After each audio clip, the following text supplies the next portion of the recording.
কাপড়ে হাত দেওয়াতে এই বড় আরশোলার দেখা। জানি না আমার কাপড়গুলো কি করেছে। চলো দেখাই যাক তাহলে। সবাই কেমন আছো? আশা করি ভালো আছো, আর আমি বেশ ভালো আছি। তো এই কাপড়ের অবস্থা দেখে বুঝতেই পারছো আজকে আমি এই কাপড়গুলো গুছাবো। আর অনেক দিন ধরে ভাবছিলাম গোছাবো, কিন্তু গোছানো হয়ে উঠছে না। আর এখানে দেখতে পেলাম আরশোলা। আরশোলা দেখে তো আমি ভীষণই ভয় পেয়ে গেছি। আমার হয়তো কাপড়গুলো সব কেটে নিয়েছে।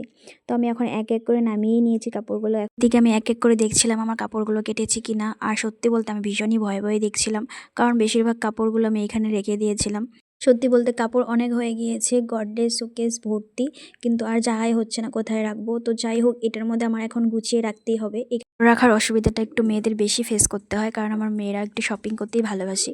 তো যাই হোক, তারপর আমার চলে এসেছে পার্সেল। আর এই পার্সেলটা আমার দিদির ছিল, আমার দিদি বাড়ি ছিল না, এর জন্য আমারই নিতে হলো।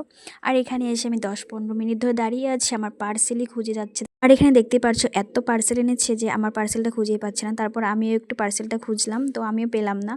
তারপর অনেক খোঁজাখুঁজির পর অবশেষে আমার পার্সেলটা হাতে পেলাম। তো চলো পার্সেলটা ওপেন করে দেখছি এটাতে কি আছে। আর এখানে ছিল সুন্দর একটি কুর্তি পার্পেল কালার। তো দেখতেই পারছো কালারটা ভীষণই সুন্দর, আর পার্পেল কালার আমার ভীষণই প্রিয় একটি কালার। আর তার সাথে ছিল প্যান্ট, আর প্যান্টটাও খুব সুন্দর এসছে। হ্যাঁ, প্রাইস বলতে খুবই কম, কিন্তু তবু খুব সুন্দর এসছে। প্রাইস অনুযায়ী কাপড়টা খুব ভালো এসছে।